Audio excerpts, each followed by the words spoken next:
हरि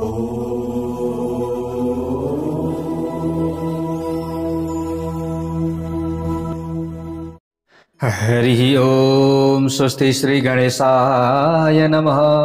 ओम नमो भगवते वासुदेवाय। शान्ताकारं भुजगशयनं पद्मनाभं सुरेशं विश्वाधारं गगनसदृशं मेघवर्णं शुभांगं लक्ष्मीकान्तं कमलनयनं योगिभिर्ध्यानगम्यं वन्दे विष्णुं भवभयहरं सर्वलोकैकनाथम्। जय श्री हरि, जय श्री राधे। भगवान श्री हरि नारायण को जय होस्, भक्तर भगवान को जय होस्। यतिखेर हजुरहरू श्री विष्णु महापुराण श्रवण गर्दै हुनुहुन्छ। आजको नयाँ भाग 44 मा तपाईँ हामी उपस्थित भइसकेका छौँ। प्यारा भक्त भागवतहरू, श्री विष्णु महापुराण भाग्यमानले मात्र हामीले श्रवण गर्न पाउँछौँ। जोसुकैले कहाँ यी पुराणहरू, यी कथाहरू श्रवण गर्न पाउँछन्। र प्यारा भक्त भागवतहरू, दिव्य कथा अब एकदम रोचक कथा रहेका छन्। भगवान श्री कृष्णका लीलाहरू अब हामीले केही हदसम्म यहाँ श्रवण गर्नेछौँ। प्यारा भक्त भागवतहरू, हामीले हिजै श्रवण गरेका छौँ कि भगवानले जो महामाया हुनुहुन्छ, निन्द्रा देवी भनौँ अथवा महामाया भनौँ, उहाँलाई आदेश दिइसक्नु भएको छ। देवकीको 7औं गर्भलाई निकालेर तपाईले रोहिणीको गर्भमा स्थापित गरिदिनुहोस्। त्यो यसरी स्थापित गरिदिनुहोस् कि जसले गर्दा त्यो बालक रोहिणीकै गर्भबाट उत्पन्न भएको जस्तै देखियोस्। यो काम तपाईले गर्नुपर्दछ। गोकुले वसुदेवस्य भार्यान्या रोहिणी स्थिता तस्याः ससम्भूति समं देवी नेयस्त्व योदरम। यसरी बताइएको छ, देवी नेयस्त्व योदरम। यहाँ बताइयो जसका विषयमा संसारमा मनुष्यहरूले भन्ने छन्। देवकीलाई कारागारमा बन्द गरिएकाले भोजराज कंशबाट अत्यन्त भयभीत भएका कारणले गर्दा देवकीको 7औं गर्भ तुहियो। सबैले अब यो भन्ने छन्, अर्थात् गर्भ पतन भयो भनेर भन्ने छन् सबैले। त्यो सेतो पर्वत शिखर जस्तै अत्यन्त पराक्रमी वीर पुरुष गर्भबाट राम्ररी संकर्षण तानिएको अथवा गरिएको हुनाले संसारमा संकर्षणका नामबाट प्रसिद्ध हुनेछ। पराक्रमी वीर पुरुष गर्भबाट राम्ररी तानिएको हो नि त, जस्तै तानिएर अर्कातिर स्थानान्तरण गरिएको, त्यसैले उसको नाम के हो? संकर्षण हो। यसरी संकर्षण हुनेछ भनेर भगवानले भन्नुभयो। त्यसपछि हे शुभे, म स्वयंले देवकीको 8औं गर्भका रूपमा उनको मंगलमय पेटमा म प्रवेश गर्नेछु। त्यस समयमा तपाईले पनि तत्कालै यशोदाका गर्भमा प्रवेश गर्नुहोला। वर्षा ऋतुका समयमा भाद्र महिनाको कृष्ण पक्षको अष्टमीको आधार रातको समयमा मैले देवकीका गर्भबाट जन्म लिनेछु अथवा म देवकीको गर्भबाट प्रकट हुनेछु। तपाईले नवमीका दिनमा यशोदाका गर्भबाट प्रकट हुनु। हे निष्कलङ्क, त्यस समयमा मेरो शक्तिबाट पूर्ण रूपमा अभिप्रेरित भएका वसुदेवले मलाई यशोदाको शयन कक्षमा र तपाईलाई देवकीको शयन कक्षमा पुर्याइदिनु हुनेछ।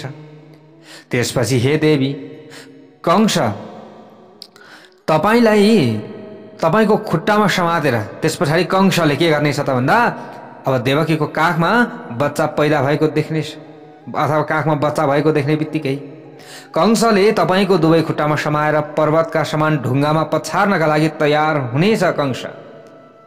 तर उसले पछार्न नभ्याइकन नै तपाई माथि गएर आकाशमा विराजमान हुनुहुनेछ।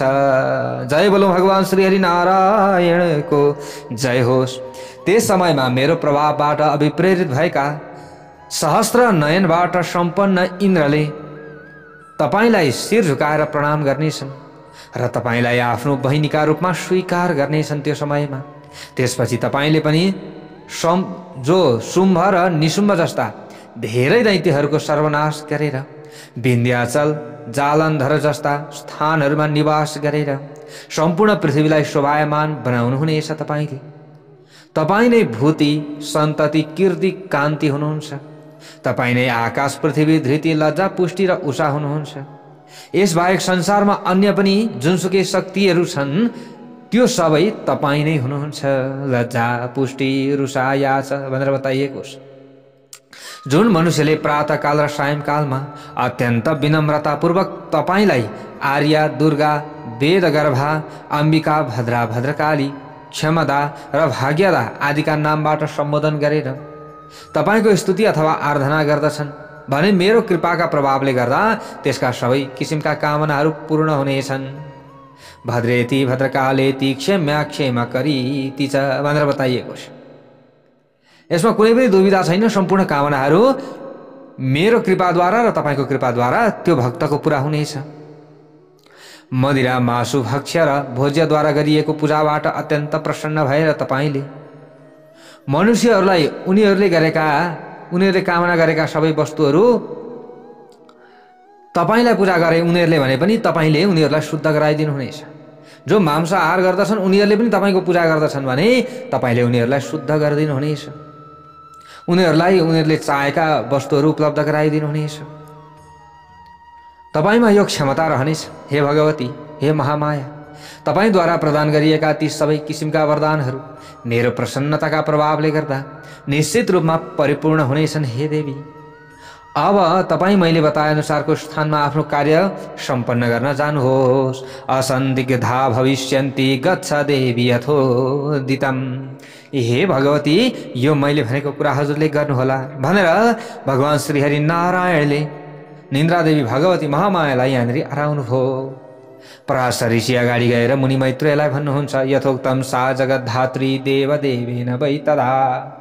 हे मैत्रेय, त्यसपछि जगद्धात्री योगमायाले परब्रह्म परमात्मा देवादिदेव भगवान श्री विष्णुले जसरी आज्ञा दिनुभएको थियो त्यसै गरी पातालबाट ल्याएर 6वटा गर्भ देवकीको पेटमा स्थापित गरिदिनु भयो र देवकीको 7औं गर्भलाई संकर्षण गरेर अर्थात् तानेर निकालिदिनु भयो। यसरी देवकीको 7औं गर्भलाई रोहिणीको पेटमा स्थापित पनि गराइदिनु भयो। के गरिदिनु भयो? रोहिणीको पेटमा स्थापित गराइदिनु भयो। परब्रह्म परमात्मा श्रीहरिले तीनवटै लोकहरूको कल्याण गर्नका लागि स्वेच्छापूर्वक देवकीका गर्भमा प्रवेश गर्नुभयो। त्यस पछाडि हेर्नुहोस् है, यस्तो लीला छ यहाँ। त्यसपश्चात परब्रह्म परमात्मा यशोदाका गर्भमा प्रवेश गर्नुभयो। हे ब्राह्मण श्रेष्ठ, परब्रह्म परमात्मा श्री विष्णुको अंश पृथ्वीमा आउनु भएकाले आकाशमा ग्रहहरू र आफ्नो उपयुक्त गतिमा चल्न थाले। त्यो समयमा ग्रहहरू के भए? उपयुक्त गतिमा चल्न थाले। सबै ऋतुहरू पनि मङ्गलमय रूप धारण गरेर शोभायमान हुन थाले। त्यस समयमा अत्यन्त तेजबाट जाज्वल्यमान भएकी देवकीलाई कसैले पनि हेर्न सक्दैनथे। उनीमा यस किसिमको ज्योति आएको देखेर उनका शत्रुहरूको मन पनि अत्यन्त भयभीत हुन्थ्यो। त्यसपछि त्यहाँ रहेका स्त्री वा पुरुष सबैबाट अदृश्य भएर देवताहरू परब्रह्म परमात्मा श्री विष्णुलाई आफ्नो गर्भमा धारण गरेकी देवकी जीको दिनरात अत्यन्त एकाग्रतापूर्वक प्रार्थना गर्न थाले। ल हेर्नुहोस्, त्यो समयमा देवताहरूले भने, प्रकृति स्वं पुरा परा सूक्ष्मा ब्रह्मगर्भा भव पुरा ततो वाणी जगद्धातुर्वेदगर्भा शिशो भने। हे सो भने, पहिले तपाईँ ब्रह्मको प्रतिबिम्बलाई धारण गर्ने क्षमता भएकी सूक्ष्म प्रकृति भएकी हुनुहुन्थ्यो। त्यस पछाडि जगत विधाताकी वेदगर्भा वाणी हुनुभयो। हे सनातनी देवी, तपाईँ नै सूर्य स्वरूप गर्भधारण गर्ने भएर सृष्टिका रूपमा विराजमान हुनुहुन्छ। तपाईँ नै सबैकी बीज स्वरूपा वेदत्रय यज्ञ स्वरूपा पनि हुनुहुन्छ। जति पनि सृज्य अथवा सृजना हुने पदार्थहरू छन् ती सबै तपाईबाट उत्पन्न भएका हुन्। देवताहरूले यसरी भगवतीको स्तुति गर्न लागे। ल हेर्नुहोस् है, हे देवी, तपाईँ नै फल प्रदान गर्ने यज्ञ स्वरूपिणी, अग्निलाई आफूमा समाहित गराएर राख्ने अरणि स्वरूपा पनि हुनुहुन्छ। तपाईँ नै अदितिका रूपमा देवताहरूलाई उत्पन्न गराउने माता र दितिका रूपमा दैत्यहरूलाई उत्पन्न गराउने माता पनि तपाईँ नै हुनुहुन्छ। तपाईँ नै दिनकर अर्थात् सूर्यका किरणहरू एवं ज्ञान उपलब्ध गराउने गुरु सेवारूपी हुनुहुन्छ। तपाईँ नै न्यायबाट सम्पन्न परम नीति र विनम्रताकी मूल स्रोत लज्जा हुनुहुन्छ। तपाईँ नै काम वासना उत्पन्न गराइदिने, इच्छा सन्तोष उत्पन्न गराइदिने तुष्टि, ज्ञान उत्पन्न गराइदिने प्रज्ञा र धैर्य धारण गर्न सक्ने शक्ति उपलब्ध गराइदिने धृति स्वरूपा हुनुहुन्छ।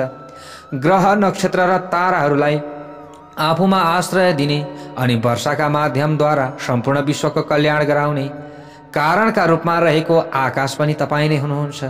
हे जगतधात्री अर्थात् दुर्गा, हे देवी, समुद्र पर्वत नदी द्वीप वन यी सबै अन्य पनि हजारौं र असंख्य विभूतिहरू यस समयमा तपाईको पेटमा अवस्थित रहेका छन्। हे भगवती, बस्तीबाट पूर्ण रूपमा सुशोयमान अथवा सुशोभयमान भएको गाउँ, खरबट अर्थात् पहाडमा बसेको गाउँ एवं खेत अर्थात् कृषकको बस्ती भएको गाउँ आदिबाट सम्पन्न भएको सम्पूर्ण पृथ्वी, सम्पूर्ण अग्नि, जल एवं वायु पनि तपाईकै पेटमा समाहित भएर रहेको छ। ग्रह नक्षत्र एवं ताराहरूबाट पूर्ण रूपमा सजिएको एवं सबैलाई आफूमा स्थान दिने त्यो सयकरोडौं विमानहरूबाट सुशोभित भएको आकाश, हे शुभे, भूरलोक, भुवरलोक, स्वर्गलोक, महरलोक, जनलोक अनि ब्रह्मलोकसम्मका सबै जो ब्रह्माण्डहरू तपाईमा नै समाहित भएर रहेका छन्। हे भगवती, यसरी कसले स्तुति गरिरहेको अवस्था छ त भन्दा देवताहरूले स्तुति गरिरहेको अवस्था हो यो। हे शुभे, सबै तपाईमा नै समाहित रहेका छन्। यस्तै प्रकारले ती लोकहरूमा निवास गर्ने देवता, असुर, गन्धर्व, चारण अर्थात् वंशको घुम्दै जो गुणगान गर्ने भाट अनि नाग, यक्ष, राक्षस, प्रेत एवं गुह्यक अर्थात् कुबेर, ब्रह्मको सभामा बस्ने एक यक्ष आदि पनि तपाईमा नै समाहित भएर रहेका छन्।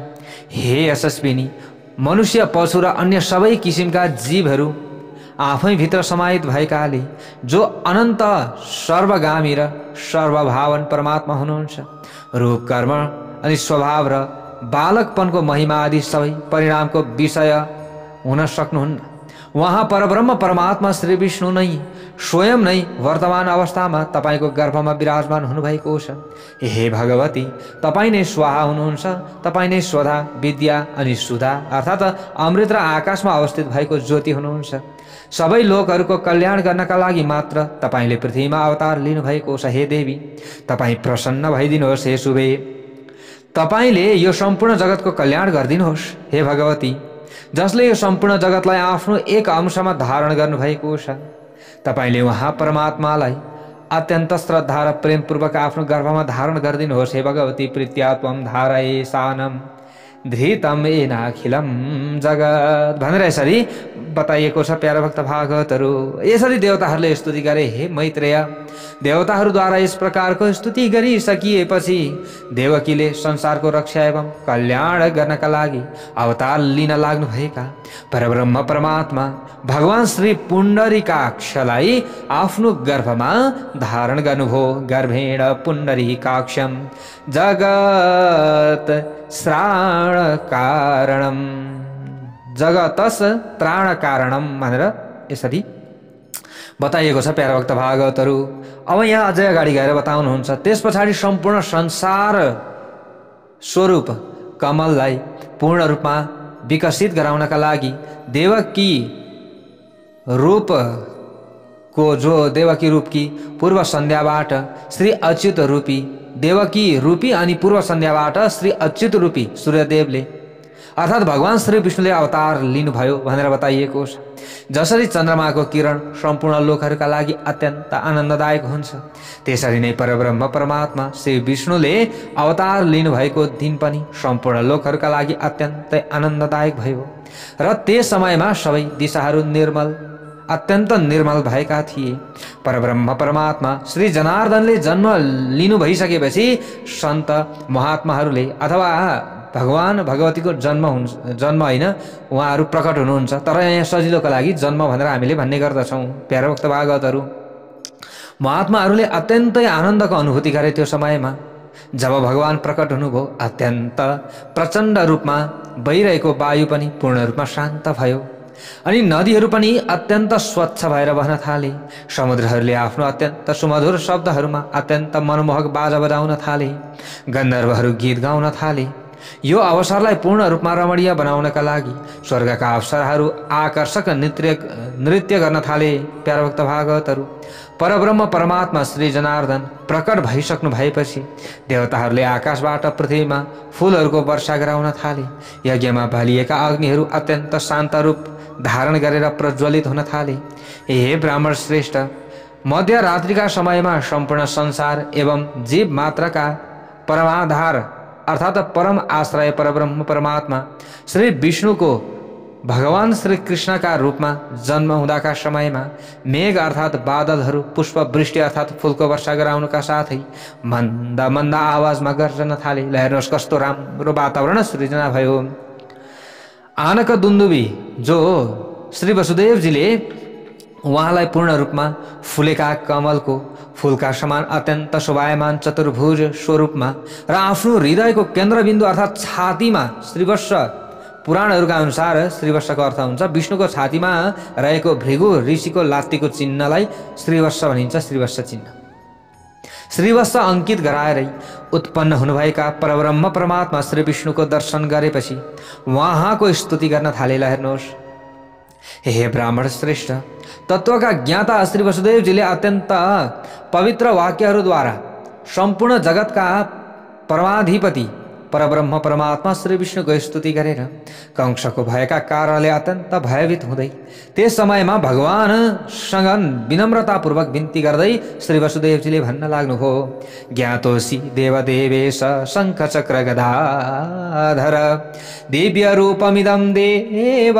प्रसादेनोपसंहर। हे देवदेव, मलाई हजुरका विषयमा यथार्थ ज्ञान भइसक्यो प्रभु।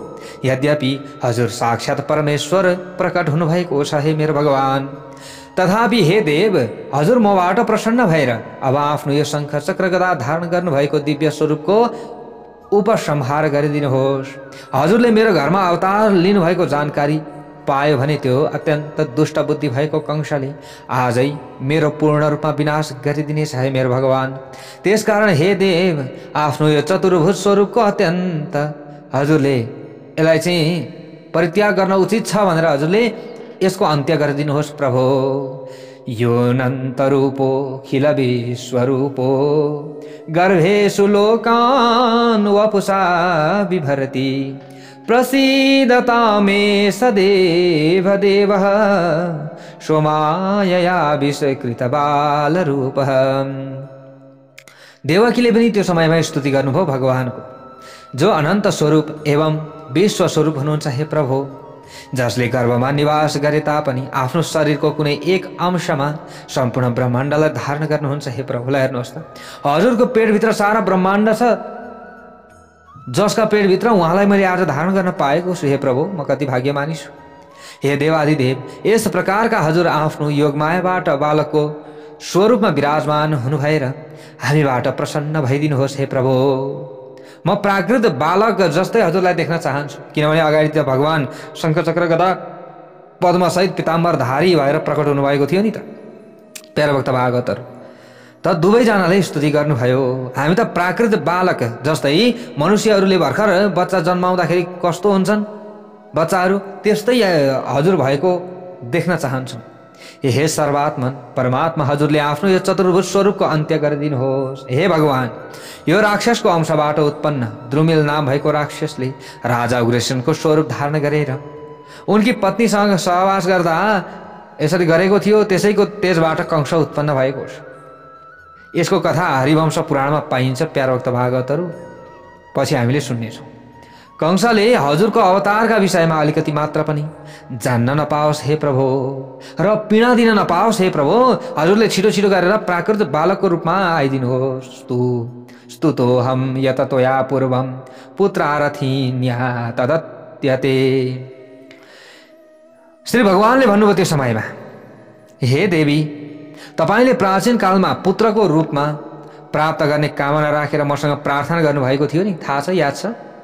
आज म हजुरको छोरो बनेर आएको छु, त्यो तपाईको प्रार्थना आज सफल भएको छ। दुवैजना तपाईहरूले मलाई पुत्र रूपमा प्राप्त गर्न सकौँ भनेर हजुरहरूले प्रार्थना गर्नुभएको थियो, मैले वरदान दिएको थिएँ। आज त्यही वरदानलाई पुरा गर्नका लागि म आएको छु, किनकि आज म तपाईँको गर्भबाट तपाईँको पुत्रको रूपमा उत्पन्न भएको छु। सफलम देवी सञ्जातम जातोहम यत्तवोदरात्। पराशर ऋषि भन्नुहुन्छ, हे मुनिश्रेष्ठ, भगवानले अब यसरी भन्नुभयो। यसरी बताइसकेपछि परब्रह्म परमात्माले मौनता धारण गर्नुभयो। भगवानले यसरी भन्नुभयो, चुप्प लाग्नुभयो। त्यस पछाडि वसुदेवजी पनि त्यस समयमा अर्थात् आधा रातमा नै उहाँलाई लिएर बाहिर जान लाग्नुभयो। अब आधा रातको समय छ, यस्तो यस्तो यस्तो गर्नु भनेर भगवानले सबै कुरा बताउनु भएको छ र उहाँ प्राकृत सानो शिशुको रूपमा उहाँ प्रकट भइदिनु भयो। फेरि त्यस पछाडि घटेर चाहिँ देवकी माताको काखमा, त्यस पछाडि वसुदेवजीले डालियामा हालेर है ढाकीमा हालेर अब बाहिर निक्लिन लाग्नुभयो। ल हेर्नुहोस्, त्यो समयमा अब विस्तृत कथा त श्रीमद् भागवत महापुराणमा हजुरहरूले सुन्नुभएको होला होइन? पक्कै पनि हामीले चतुर्मास भागवतमा पनि पुरा विस्तृत रूपमा कथा हजुरहरू समक्ष राखेका थियौँ। बाहिर निक्लिन लाग्नुभयो प्यारा भक्त भागवतहरू। वसुदेव बाहिर जाँदाका अवस्थामा कंसको कारागारमा रहेका सुरक्षाकर्मीहरू र मथुराका द्वारपालहरू योग मायाका प्रभावले पूर्ण रूपमा मोहित भएका थिए। अर्थात् उनीहरू अत्यन्त गहिरो निन्द्रामा परेका थिए प्यारा भक्त भागवतहरू। त्यस रात वर्षा गराउँदै रहेका मेघहरूको जलधारालाई छाताको रूप धारण गरेर आफ्ना फडाहरूले रोक्दै श्री शेषनाग आनक दुन्दुभी अर्थात् वसुदेवजीका पछि हिँड्न लाग्नुभयो।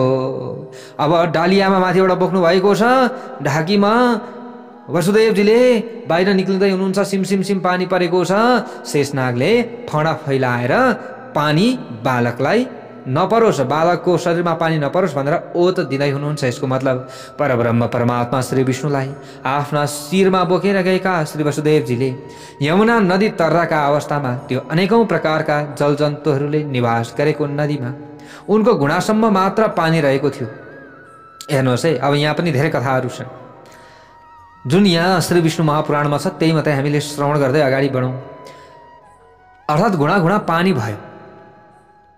यमुनाको पानी श्री वसुदेवको घुँडाभन्दा माथि आएन त्यो समयमा। त्यो समयमा बाढी पनि आएको थियो अनि त्यस पछाडि घाँटी पानी आयो। अगाडि जाँदै गर्दा अब पिताजी डुब्ने हुनुभयो भनेर चाहिँ भगवानले डालियाबाट यसो बाहिर खुट्टा निकालेर जललाई स्पर्श गराइदिनु भएको थियो।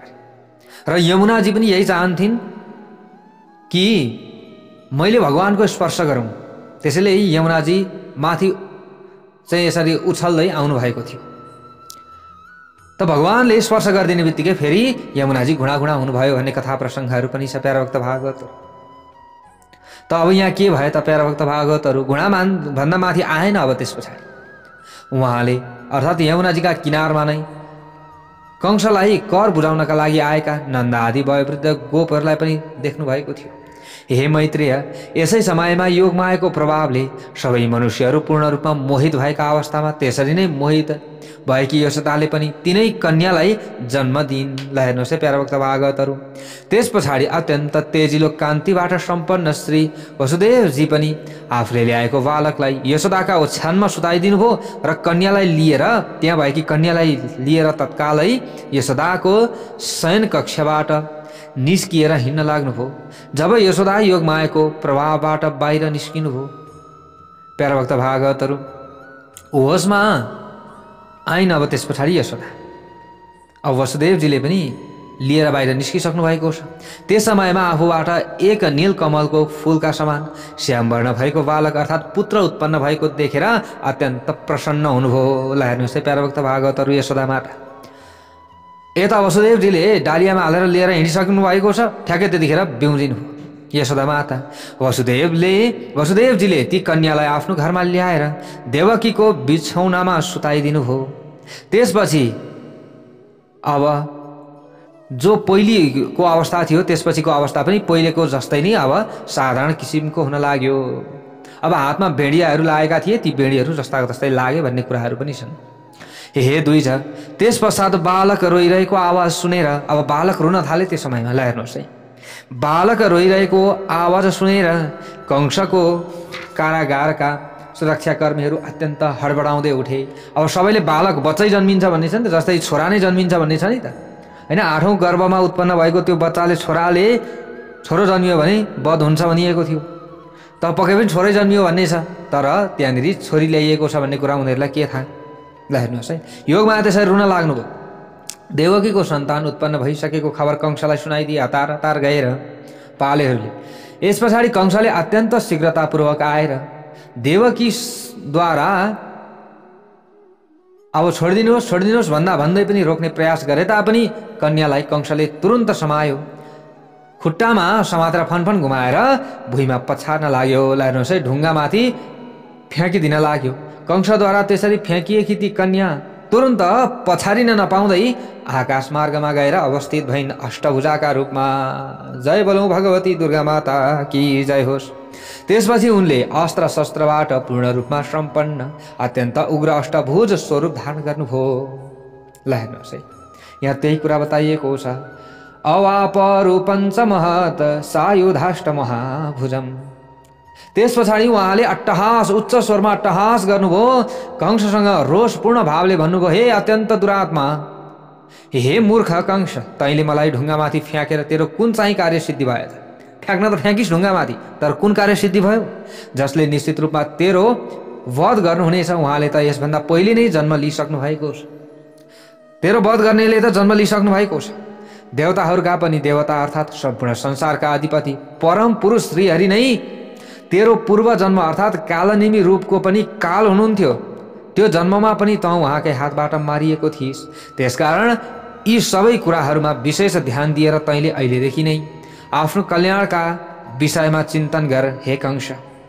भोजराजसँग यति कुरा बताइसकेपछि दिव्यमाला र अत्यन्त सुगन्धित चन्दनबाट विभूषित भएकी ती देवी सिद्धद्वारा प्रार्थना गरिएको अवस्थामा नै आकाश मार्गमा अन्तर्ध्यान हुनुभयो। पश्यतो भोजराजस्य स्तुता सिद्धिर्विहायसी। सिद्धगणहरूले स्तुति गर्दै थिए, त्यहीँनेरि अन्तर्ध्यान भइदिनु भयो। ल हेर्नुहोस्, अब यस पछाडि अत्यन्त उदास मन भएको कंसले के गर्यो त भन्दा कंसले प्रलम्ब केसी जस्ता आफ्ना परम मित्रका रूपमा रहेका सबै मुख्य असुरहरूलाई बोलाएर भन्न थाल्यो। कंसले भन्यो, हे प्रलम्ब महाबाहो केसिन्धेनुक पुतने अरिष्टाद्यास तथैवान्ये श्रुतया वचनम मम। हे अत्यन्त पराक्रमी प्रलम्ब, हे केसिन, हे धेनुक, हे पुतने, अरिष्ट आदि अन्य असुरहरू सहित तपाईहरूले कृपया मेरो कुरा विशेष ध्यानपूर्वक सुन्नुहोला। स्वभावश आयो अब कंस, अब डर भयो नि त, अरूतिरै जन्मिसकेको छ भनिसकेपछि त डर भयो नि त। ल हेर्नुहोस्, हामीहरूको शक्तिबाट पूर्ण रूपमा पराजित भएका दुरात्मापन भएका देवताहरू मेरो वध गराउने कार्यमा अत्यन्त तत्परतापूर्वक लागिरहेका छन्। तर म स्वयं अत्यन्त वीर पुरुष भएकाले आफ्नो शक्तिबाट सताइएका यिनीहरूलाई केही पनि सम्झिन्न। यिनीहरू मेरो अगाडि हात्तीका छेउमा आएको भुसुना बराबर हुन्। कंसले यसरी भन्न लाग्यो सभामा। अत्यन्त थोरै मात्र पराक्रम भएका इन्द्र, तपस्या मात्र गरिरहने महादेव, अत्यन्त असावधान भएको अवस्थामा मौका पारेर दैत्यहरूको हत्या अर्थात् विनाश गर्ने विष्णुबाट उनीहरूको कुनै पनि कार्य सिद्धि होला जस्तो मलाई लाग्दैन। मेरो पराक्रमद्वारा थिचिएका आदित्यहरू अत्यन्तै अल्प शक्ति भएर वसुहरू, अग्निहरू अनि मेरो पराक्रमबाट पराजित भइसकेका सम्पूर्ण देवताहरू पनि मलाई कुनै हानि होला जस्तो मलाई लाग्दैन। मलाई उनीहरूले कुनै पनि हानि पुर्याउँछन् जस्तो मलाई लागेको छैन। के तपाईँहरूले देख्नु भएको थिएन देवताहरूका राजा इन्द्र मसँग युद्ध गर्दाका समयमा आफ्नो छातीमा नभएर पछाडि ढाडमा बाणको वर्षालाई सहन गर्दै युद्ध भूमिबाट भएका थिए। जुन समयमा इन्द्रले मेरो राज्यमा वर्षा गराउन प्रतिबन्ध लगाएका थिए, त्यसै समयमा मैले एउटा मात्र बाणको प्रयोग गरेपछि त्यसको असरबाट पीडित भएका मेघहरूले कसरी पूर्ण रूपमा जल बर्साएका थिए हजुरहरूलाई थाहा छैन? त्यो तपाईँहरूले देखेकै कुरा हो। मेरा गुरु एवं ससुरा जरासन्धलाई परित्याग गरेर मेरो पराक्रमबाट अत्यन्त भयभीत भएका सम्पूर्ण पृथ्वीमा भएका सबै राजाहरूले मेरा अगाडि आफ्नो शिर झुकाएको कुरा त यहाँहरूलाई ज्ञान भएकै विषय हो। हे दैत्य श्रेष्ठहरू, देवताहरूप्रति मेरो अन्तरात्मामा अवज्ञा अर्थात् हेलापूर्ण भाव अवश्य पनि रहेको छ। तर हे वीरहरू, उनीहरू पनि मेरो वध गर्ने प्रयासमा अत्यन्त तत्परतापूर्वक लागिरहेको देख्दा मलाई कता कता हाँस्न पनि मन लाग्छ। ल हेर्नुहोस् है, आफूले आफैलाई निकै बलशाली ठान्दैछ कंस। त्यसैले हे दैत्येन्द्र हो, अब यस्तो भए तापनि अत्यन्त दुष्ट एवं दुरात्माहरूको संहार गर्ने कार्यमा हामी अझै पनि अत्यन्त उत्साह एवं तत्परतापूर्वक लागिरहन अत्यन्त आवश्यक देखिएको छ। त्यसकारण पृथ्वीमा जोसुकै पनि यशस्वी अर्थात् चारैतिर जस फैलिएका र यज्ञकर्ता रहेका छन्। देवताहरूको पूर्ण रूपमा विनाश गर्नका लागि तिनीहरूको अनिवार्य रूपमा वध गर्दै पर्दछ। देवताहरूलाई शक्तिहीन बनाउनका लागि जसले यज्ञ गर्दछन् नि ती यज्ञ गर्नेहरूको वध गर्नुपर्दछ। जसले पूजा गर्दछन्, जसले चाहिँ ठुल्ठुला महायज्ञहरू लगाउँदछन्, पुराणहरू चाहिँ लगाउँदछन्, उनीहरूको वध गर्नुपर्दछ। ल हेर्नुहोस् है, कंसले यसरी भन्न थाल्यो, किनभने उनीहरूले देवताहरूलाई बलियो बनाइरहेका छन् र उनीहरूले आशीर्वाद देवताहरूको प्राप्त गरिरहेका छन्। त्यसैले पहिले देवतालाई कमजोर बनाउनु छ भने, श्री नारायणलाई कमजोर बनाउनु छ भने उनीहरूको वध गर्नै पर्दछ। यसमा कुनै पनि किसिमको सन्देह राख्नु हुँदैन। ल हेर्नुहोस् है, राजाको आदेश यस्तो छ। दैत्यको देवकीका गर्भबाट उत्पन्न भएकी बालिकाले बताए अनुसार मेरो पहिलो जन्मको अर्थात् भूतपूर्व हत्याकर्ता पुरुष फेरि उत्पन्न भइसकेको छ अरे। त्यसकारण हिजो आज पृथ्वीमा उत्पन्न भएका बालकहरूमा विशेष ध्यान पुर्याउन अत्यन्त आवश्यक छ। जुन बालकमा अत्याधिक मात्रामा बल रहेको देखिन्छ त्यसलाई यत्नपूर्वक मारिदिनु पर्दछ। अर्थात् जस्तो सुकै अवस्थामा पनि त्यस्तो बालकलाई जीवित रहन दिनु हुँदैन, नत्र भोलि समस्या आइलाग्छ। यसरी अब जो दैत्य छ कंस आफ्ना परम मित्र असुरहरूलाई यस प्रकारको आज्ञा दिइसकेपछि कंसले आफ्नो कारागारमा प्रवेश गरेर तत्कालै वसुदेव र देवकीलाई कारागारबाट मुक्त गरिदियो। अब यिनीहरूलाई बन्द गराएर के गर्ने? अब मलाई मार्नेवाला त अरूतिरै जन्मिसकेको छ भनिसकेपछि यिनीहरूलाई यहाँ कारागारमा राखेर उल्टै आफूले खुवाउनुपर्छ, प्याउनुपर्छ, बरु मुक्त गरिदियो। त कंसले मुक्त गराइदियो। कंसले भन्यो, मैले आजसम्म अब तपाईहरूका बालकहरूको अनावश्यक रूपमा हत्या गरेँ, किनकि मेरो पूर्ण रूपमा विनाश गराउने बालक त अन्यत्र कतै उत्पन्न भइसकेको रहेछ। मैले तपाईँहरूलाई बित्थामा दुःख दिएँ। कंसले यसरी पश्चाताप गर्न लाग्यो। तर यसमा तपाईँहरूले कुनै किसिमको दुःख नमान्नु होला भन्छ फेरि। ल हेर्नुहोस्, किनकि ती बालकहरूको भाग्यमा नै त्यस्तै लेखिएको रहेछ। त्यसैले यस्तो भयो। तपाईँहरूको प्रारब्धको दोषका कारणले गर्दा नै ती बालकले जन्मना साथै मृत्युको मुखमा जान बाध्य हुनु पर्यो। प्रारब्धमा तपाईँहरूले यस्तै लिएर आउनु भएको रहेछ। प्रारब्ध पहिले तपाईँहरूले यस्तै कर्म गर्नुभएको रहेछ। त्यसै कारणले गर्दा तपाईँहरूका बच्चा जन्मिने बित्तिकै मर्न थाले। ल हेर्नुहोस्, अथवा मारिनु पर्यो, यो तपाईँहरूको गल्ती हो भन्छ फेरि कंस। ल हेर्नुहोस्, पराशरजीले भन्नुहुन्छ अगाडि गएर, इतिहास्वास्य विमुक्त्वाच कंसस्तौ परिशङ्कितः अन्तर्गृहं द्विजश्रेष्ठ प्रविवेश पुनः स्वकम्। पराशर ऋषि भन्नुहुन्छ मुनि मैत्रेयलाई, कंसले यस किसिमले वसुदेव र देवकीलाई आश्वासन अर्थात् सान्त्वना दिँदै उनीहरूलाई कारागारबाट मुक्त गरिदियो। अत्यन्त सशङ्कित र पूर्ण रूपमा उदास मनका साथ आफ्नो घरमा अब प्रवेश गर्नुभयो। उसलाई डर पनि छ नि एकातिर, होइन र? एकदम डर छ प्यार भक्त भागवतहरू। ल अब पराशर ऋषिले अगाडि गएर भन्नुहुन्छ, विमुक्तो वसुदेवोऽथ नन्दस्य सकटं गतः। अब यहाँबाट उता के हुँदैछ त भन्दा कंसको, ल हेर्नुहोस्, कंसको कारागारबाट मुक्त भएपछि तत्कालै वसुदेवजी नन्दजीको गोरुगाडाका नजिकमा गएर आफ्ना घरमा पुत्र उत्पन्न भएको खुसीमा अत्यन्त आनन्दित भएका नन्दजीको दर्शन गरे। त्यो समयमा ल हेर्नुहोस्, वसुदेवजीले नन्दजीको दर्शन गर्नु। त्यस पछाडि श्री वसुदेवजीले नन्दसँग अत्यन्त आदरपूर्वक भन्नुभयो, यो वृद्ध अवस्थामा तपाईँको पुत्र जन्मिएछ है, ल बधाई छ वसुदेव पितम प्राह दिष्ट्यादिष्ट्येति साधनम्। यो पनि अत्यन्त ठुलो सौभाग्यको कुरा। यस्तो बुढो 70 वर्षको उमेरमा बच्चा जन्म। तपाईँले राजालाई बुझाउनु पर्ने वार्षिक कर सबै बुझाइसक्नु भएको छ। हे महाधनपति, तपाईँ यहाँ धेरै समयसम्म नबस्नुहोस्, अर्थात् चाँडै गइहाल्नुहोस्। तपाईँले बुझाउनु पर्ने अरू पनि कर छ होला, त्यो कर पनि बुझाउनुहोस् र अब जानु छ भने तपाईँ यहाँबाट गइहाल्नुहोस् यदि बुझाइसक्नु भएको छ। ल हेर्नुहोस् है, अब यसरी वसुदेवजीले नन्दजीलाई सम्झाउनु भयो प्यारो भक्त भागवतहरू। किनभने नन्दजी त गोरुगाडामा चाहिँ सामानहरू लगाएर कंसलाई कर दिन आउनु भएको थियो नि त। तपाईँ गइहाल्नुहोस्, उहाँ समस्या हुन सक्छ। यहाँ तपाईँ जुन कार्य सम्पन्न गर्न आउनु भएको थियो त्यो पूर्ण भइसकेको छ पक्कै पनि। त्यसैले अब यहाँ धेरै समयसम्म बसिरहन उचित छैन। त्यसकारण हे नन्दजी, तपाईँहरू तत्कालै फर्किएर आफ्नो गोकुलमा जानुहोस्। गोकुलमा रोहिणीका गर्भबाट उत्पन्न भएको जुन मेरो एउटा बालक रहेको छ, तपाईले यस बालकका जसरी नै त्यस बालकको पनि रक्षा गर्नुहोला भनेर यसरी वसुदेवजीले भन्नुभयो।